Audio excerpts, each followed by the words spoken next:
Animal Crossing New Horizons 1 year anniversary is fast approaching this month, and wow, what a year it has been. From the game literally getting me pretty much throughout the entire first year of the pandemic, I've got to say that the game has been like a godsend for me as well as many other people. However, even with the game's first year soon to be officially behind us, I think most of the remaining fans and players alike have already begun to look forward towards a potential sizable update in celebration of the game's 1 year anniversary, which will probably come either later this month, if it is to happen, or early next month. Now in this video we're going to talk a little bit about what might be in an anniversary update. But first, if you guys are new to the channel or just enjoy this type of content in general, please be sure to drop a like on the vid, hit that sub button, and drop a comment even if you feel like it. Your support and energy would be much appreciated. Now, let's jump into this joint.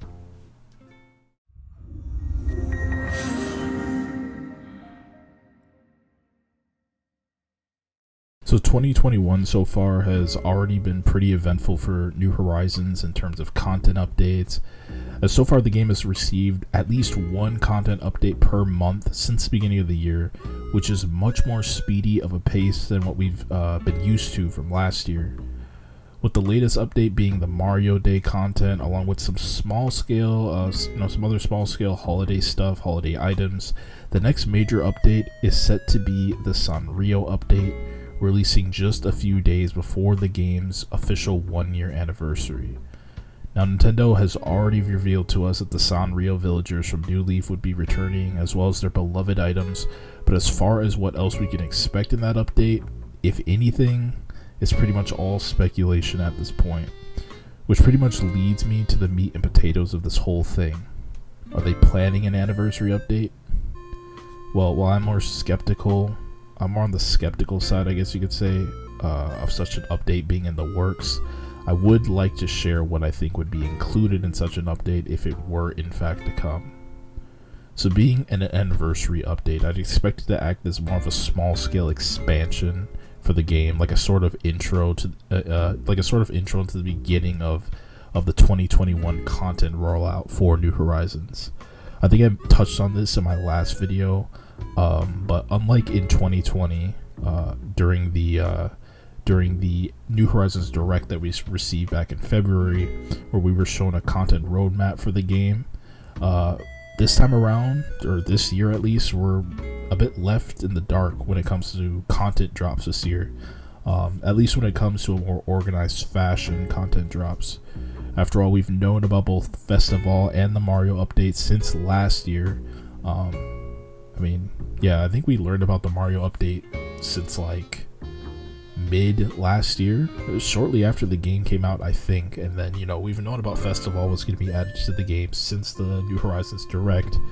And the Sanrio update was more of a surprise than anything else, followed up by absolutely nothing, no information as to what we could expect next in terms of an update. Now with that said, it seems to me that if an anniversary update were in the works, it would likely build upon the things that are already currently in the game, while simultaneously making way for future updates throughout the duration of 2021. So for example, consider the 1 point update being the base game, and every other update following nothing but smaller free DLC packs, with 2.0 likely being the anniversary update, firmware version. If there will be one, I'd expect that to act as sort of a part 2 of the base game, solely adding to the features and functions that have existed since the base game. So some things I could see Nintendo doing are adding in a new Nooks expansion, whilst also adding in a new spending threshold or any other sort of requirements, I guess you could say, that players would need to reach before they can upgrade their Nooks. And Able Sisters expansion could also be a possibility, perhaps finally bringing the 3 sisters into one building. And then we've got the museum expansion, which is something that will likely be added into the game along with gyroids, which we already know are pretty much in the code. And I think whether or not outdoor vendors such as Label, is it pronounced Label or is it pronounced Label? I never figured that out. I think it's Label.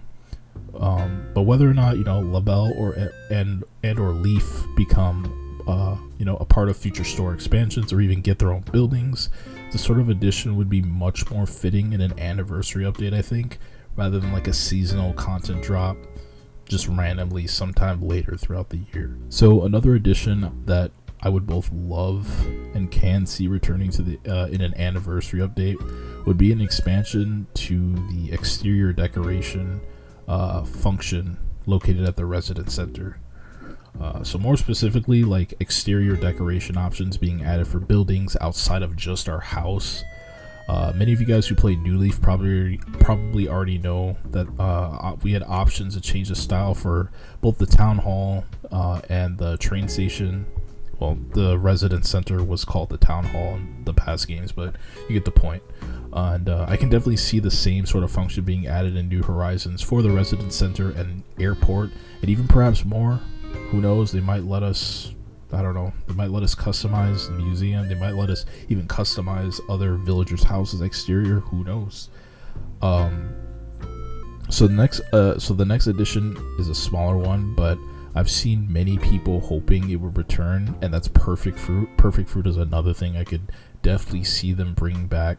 Now, Perfect Fruit was a type of fruit from New Leaf that was obtainable by either getting lucky when you shook your native fruit trees or by planting your own native fruit for a chance to grow a perfect fruit tree.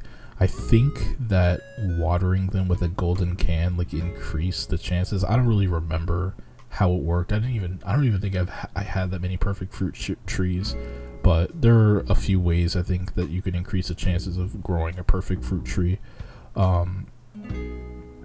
But honestly, Perfect Fruit in general really didn't serve all that much of a purpose outside of, selling more than a normal piece of fruit would and making your characters blush when you ate it.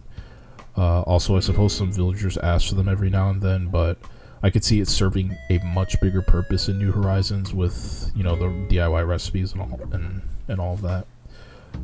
But while it's not a huge addition, I could definitely see it being, a prominent feature, returning feature in an anniversary update if we were to get one. So the last thing I'd like to touch on today as a possibility for being added in an anniversary update are quality of life updates.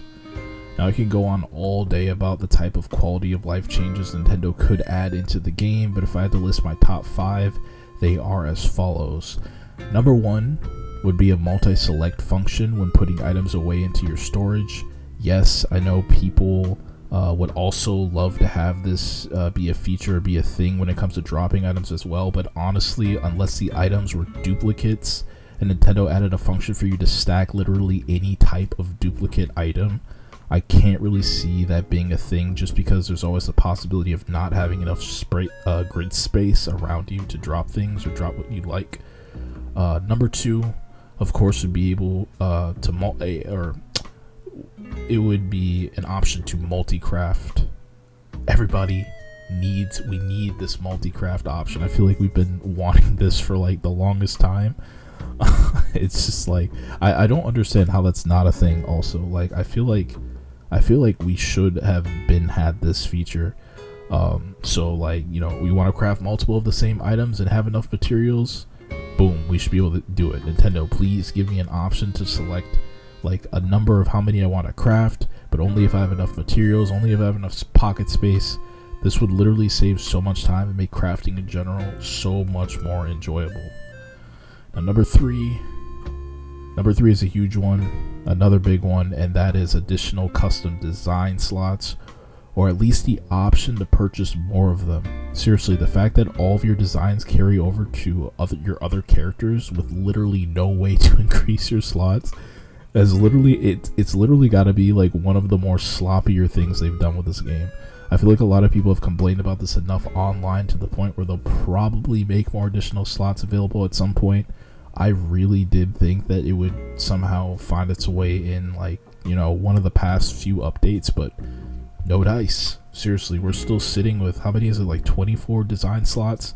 It's not even the issue isn't even that we only get 24. The issue is that your designs duplicate across all the characters, and even if an alternative character erases that design, it erases on all the other characters. That's just like the dumbest thing ever, and that was never a thing in past AC games. It was never a thing. Anyway, number 4 is let me invite friends. So, okay, I have to be honest, this is more of a general Switch issue, or I guess Switch function desire than it is an Animal Crossing exclusive thing. But since AC is a first-party game and can in fact take advantage of, it could in fact take advantage of the Nintendo Switch invite feature if they so desired, but I don't know why Nintendo doesn't use this thing for any of their first-party games. I feel like it would work perfectly with Animal Crossing. But even though, you know, it's pretty unlikely for them to ever actually use this because they really don't with anything else, it's on my list anyway. I'm sure there's a lot of different ways they can make this work, whether you'd accept the invites that the actual Switch online menu or at the airport. Either way, a way to let your friends know you're open and invite them would probably be the best thing they could do for this game's online functionality. Number 5, last but not least, is another multiplayer change I like to see made, and that's for Orville to both always display player name and town when checking to see who has their town open. Seriously, this is a huge gripe of mine. I never understood why, say one person is open. Whenever there's only one person on your roster open, it only tells you the town name. And if you don't have that person, like if you haven't played with that person before, or you haven't best friend them, you're gonna have no way of knowing who this person is. I think it literally just tells you the town name. It's just it's ridiculous. Do you guys want me to go over to strangers' towns? I really don't understand it. So not only this, but it'd also be nice if the game would let you know if someone is open before you fully open your gates. This was both of these things were present in literally every past Animal Crossing game with online, but for some reason they decided to give Orville a ton of other useless dialogue but leave out the most important information he could probably tell you. Seriously, I really don't understand that at all. Now, as an avid online player for this game, the lack of these quality of life functions in general just bug me the most. The online ones really hit me the hardest. They really did. I'm surprised they kept the keyboard, honestly.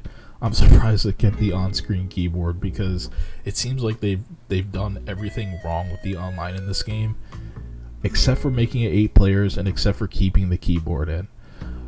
So it'd be nice to see this changed up in an anniversary update, or just any of the updates that they plan on doing in the future in general, if possible. So anyway, that pretty much covers what I think would be included in an anniversary update if we were to get one later this month or next month.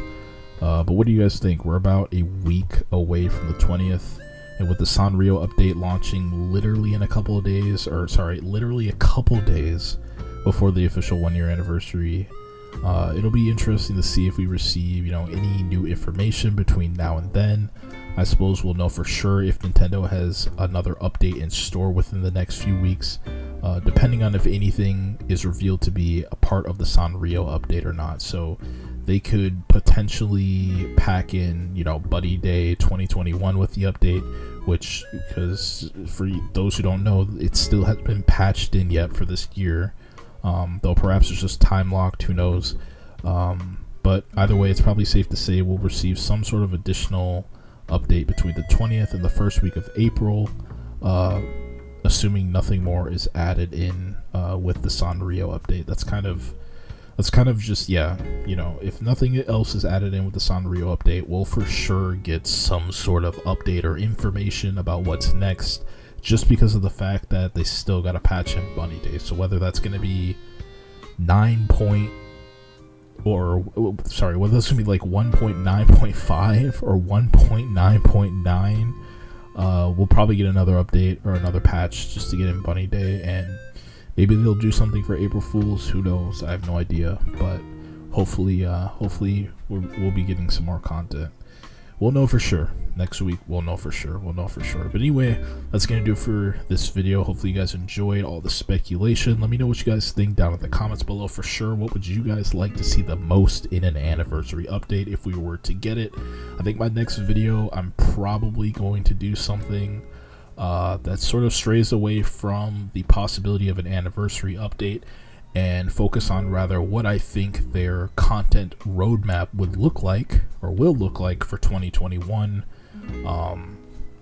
assuming they're going to continue to drop frequent updates for this game throughout the rest of this year, which we already know that they will, but we just don't know how frequent. So I'm probably gonna draft up my own little content roadmap, do my own little speculation, and share that with you guys in the next video. So yeah, be sure to sub to keep an eye out on when that's up. And yeah, thanks for your energy, guys, and I'll catch y'all in the next video.